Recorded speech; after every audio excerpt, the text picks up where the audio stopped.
Hello and welcome to Two Peds in a Pod, the medical education podcast from the Children's Emergency Department in Derby. I'm your host today, Ian Lewins, and I'm very, very pleased to be joined today on this lovely bank holiday Monday by Ana Waddington, who's a senior sister working at the Royal London Hospital Paediatric Emergency Department. Good evening, Anna. How are you? Hi, good evening. How are you? Extremely well, thank you. So thank you so much for joining us. And we're going to have a chat today about sort of the work that you do and your particular interests. And my understanding is that you've got a real interest in adolescent care and particularly violence reduction. How did that interest come about? Oh, it's kind of a long journey, but I've always been interested in adolescent care. I feel that it is an area of medicine where we've sort of don't really focus completely. We've got very fantastic pediatric care, very good adult care, but it seems to be that adolescent care sort of gets forgotten or put in either group. Yeah. And from there, I just have been working in pediatric A&E at the Royal London Hospital, and as I'm sure you know, or maybe you don't know, but we seem to get a lot of patients, a lot of young people through the door who have been affected by knife crime in some way or another. And with those experiences, I just felt that I wasn't really winning as a pediatric nurse, and I wasn't really I didn't really know how to help them. And so that's where the idea sort of sprung up. Okay. I mean, this is something that, knife crime particularly at the moment is something that is all over the news a lot at the moment. I mean, in your experience, is this something that genuinely has seen an upsurge in the last few years? It's difficult, isn't it? Because I feel that we're sort of in a vacuum we're sort of in a little bit of a echo chamber in the Royal London, because we are one of the major trauma centres of London. So we get a lot of the majority of the victims of knife crime. But I do think that there has been an increase, especially in what we call pediatric trauma.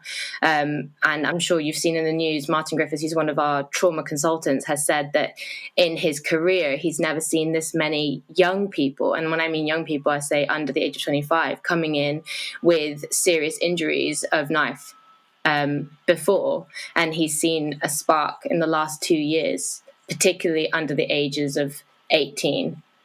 Okay. I mean, as you say, it's young people, teenagers, they're often a sort of a slightly forgotten area, a grey area, if you like.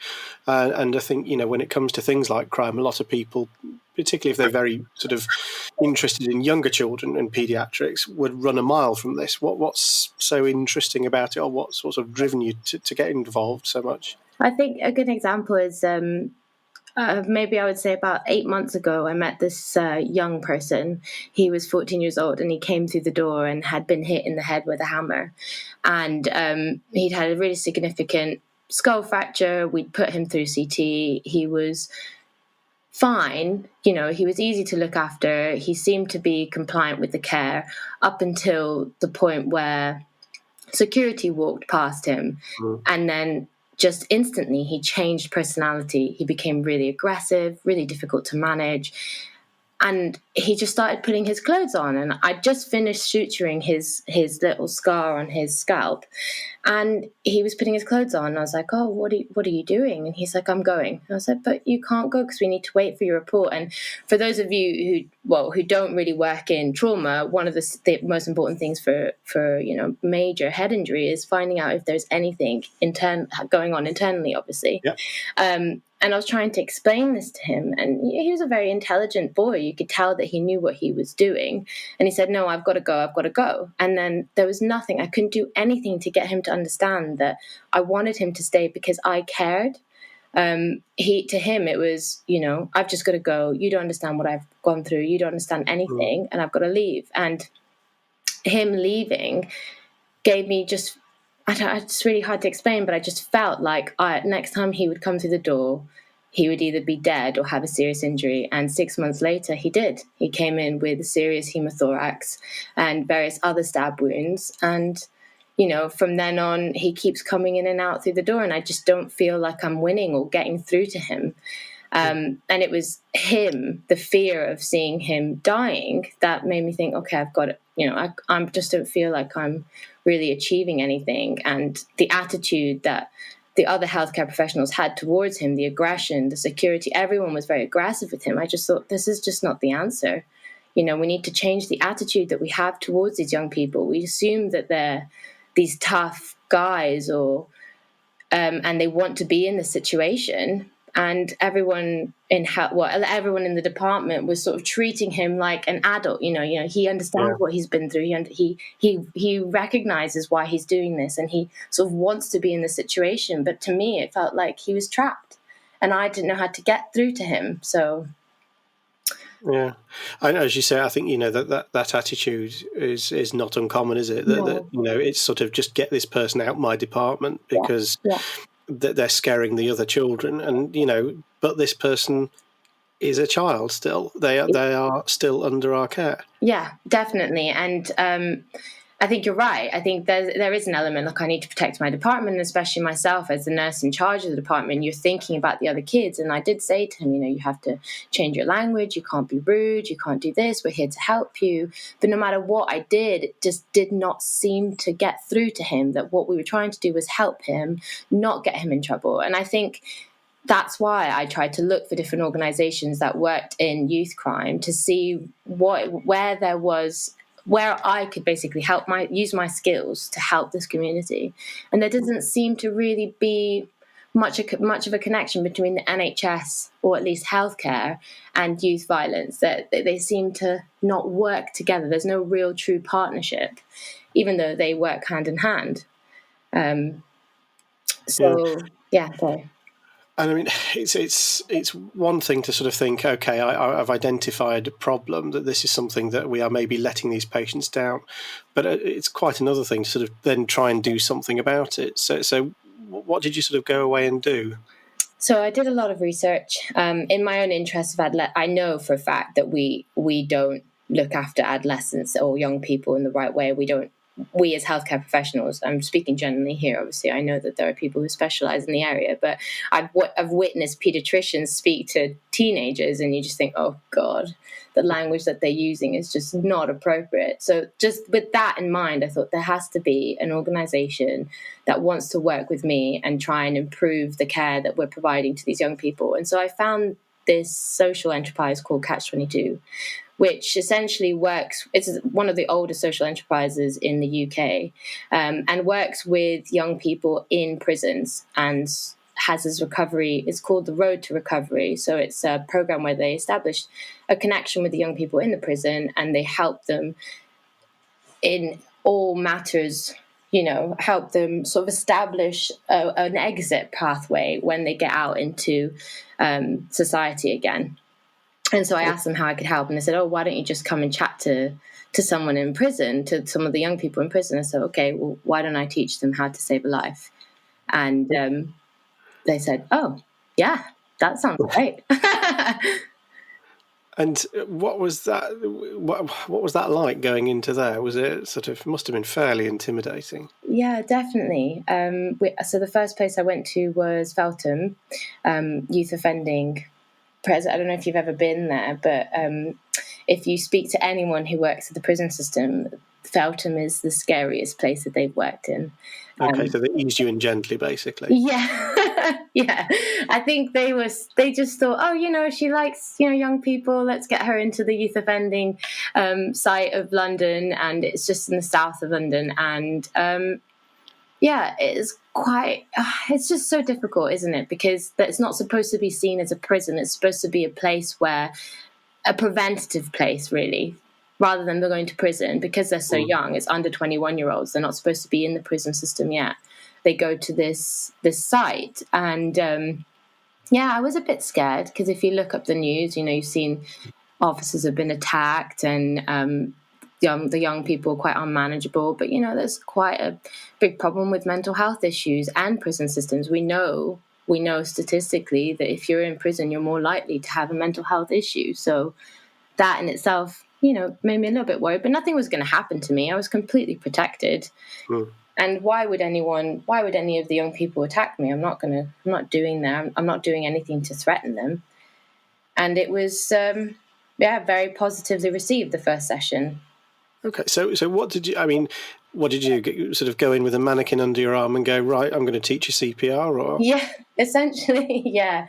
I asked a couple of colleagues to see if they'd want to come with me. Most of them thought I was a bit crazy. And they're like, why would you want to do that? But I got two other colleagues who came. One of them who's really big on adventure medicines. She does a lot of expedition medicine, which isn't really related, but, had a lot of things to bring to the table. And then my other colleague who works with young people in Mexico who are addicted, who have problems with addiction. Yeah. So all three of us went in and we had 3 different stations.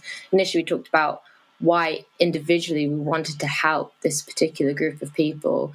And then we separated ourselves in 3 stations. So the first station was CPR. The second station was finding the unconscious person. So recovery positions, seizures, choking, anything like that.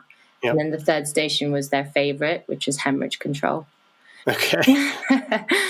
And I think, yes, we're teaching them how to save a life with the idea of them not taking a life in future. But I think what it did was it opened up a platform for them to speak about what they had seen without any judgment. And how long did you sort of run this initial session for? Is it sort of a couple of hours, or? Yeah, so the first session is the session lasts 2 hours because it's what they call movement. So it's when they move in the prison, they get a 2-hour stint where they're allowed to free movement. It's called. They're allowed to move about and do things. So that's when we capture them. So if you think about it, if you're a young person and you have these are the 2 hours of the day where you get to go to the gym, you can go to watch a movie, you can hang out with your friends, but you choose, because it is not compulsory, you choose to come to these sessions. That means quite a lot. And how many people did you have come to the first session? The first session was 13 young boys. Okay. And yeah.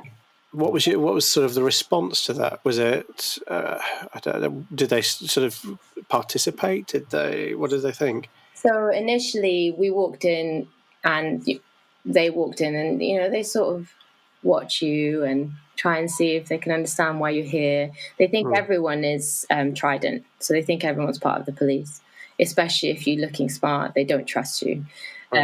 So, once we made them realize who we were, and I think what really breaks them is the fact that we're doing this out of our own time, because they don't really understand why anyone would want to take the time to hang out with them or teach them anything. They're like, but why would you want to do this on your own time? So because I want to understand, I want to help you. And that just starts to break down barriers. I do a bit of an icebreaker, so I get them to guess the organ, what does the organ do, and true or false game. And then I talk about a case study, which they love. Each time it's a different case study, but the first one was about a young person who got shot in the chest and ended up having a thoracotomy, and what that meant, in the long term. Obviously, the patient didn't survive, but he didn't die on scene. He didn't die in the hospital. He died 3 days later. And that trying to bring it to reality is what they really enjoy, those stories. And they're really receptive. Initially, they didn't want to get involved. And there's a few who don't really want to take part and they're embarrassed. Yeah. They're like, no, I don't want to do that. But some of them will, and I think that encourages the other ones. And they realize that there's no wrong answer. There's no silly question. They can ask anything, and we're happy to talk about anything. Funnily enough, we talk about Brexit every time. Right. Okay. Every time. I think they're just so flabbergasted with what's happening outside of their prison world that they just want to know, what's going on. Okay. So you finish your first session, and I mean, did you get sort of feedback from the people you did it with, or the organisation that you were attached to, or the people working in the prison? How did you know it had been useful or successful or not? Yeah, definitely. Catch-22 do feedback forms with young people to sort of get an idea of what is more receptive, and we realised that the station that they liked the most was the hemorrhage station. So we made that a little bit longer, and we've changed it as we've gone on. We've also heard from Catch-22 that the young people felt that it was really valuable. They want to do it again. Some of them have gone on to finish their program of recovery and gone out into community and joined classes to be able to do healthcare in the future because they didn't realise that they would be allowed to. Okay, wow, that's incredible. Yeah. And when did you sort of start doing this then? So how long have you been running it for, this program? I would say October 28. So yeah, October this school year, so 2018. Okay. It's still a baby. And how many sort of times have you and your team gone into to Felton? So we've done 3 sessions at Felton and we've done 1 session at Pentonville. So not that many yet, but we've got another 3 sessions in Pentonville coming up now. Felton is obviously, as you've seen in the news, I'm sure they had a bit of an issue with some violence. So we're just holding off on that for now, but we're going to go back in there soon. Okay. And is it still just sort of the team of 3 at the moment, or have you got anybody else that's got interested? Yes, it's expanded. So interestingly enough, I've got about 150 volunteers who are interested. Wow. It's just sort of spread from word of mouth. You know, you tell one registrar, next thing you know, you've got 5 SHOs messaging you, and it just is spread. And I've got people coming from the Whittington Hospital and loads of different hospitals, not just the Royal London Hospital. And I think in my mind, what I would like it to be is it to become a program that is used as a way of improving morale for staff as well. Because the feedback I've got from the staff who've taken part is they feel better about what they do in A&E. They feel better about the care that they provide to these young people because they have these honest conversations. You know, although we're teaching them how to save a life, in those little stations, we have mini conversations about scenarios that have occurred to them. You know, I had one young person who asked me, he started telling me about how he did CPR on his brother, and we talked about how he did it, and he ended up going to prison because he helped his brother when he had been stabbed, and by association he ended up going to prison. And I asked him, would you do it again? Because, you know, you ended up in prison. He said, yeah, of course I would do it again, because this session has taught me that I did the right thing. And although he didn't survive, I know now I did the right thing. And that those little moments are what make you feel better about these sessions. Yeah, oh, that's incredible. And clearly going from sort of, you know, the team of 3 to sort of 150 shows that people clearly see the value in this from a healthcare perspective. And what sort of would be your kind of the plan next? You know, it sounds like it's been really successful to start with. Where do you envisage this going? I think it's a tiny little project. It would be ideal to be able to go into pupil referral units. So that's basically the first step before going into prison, really, for when it comes to youth violence. Do you know what a pupil referral unit is? Yeah.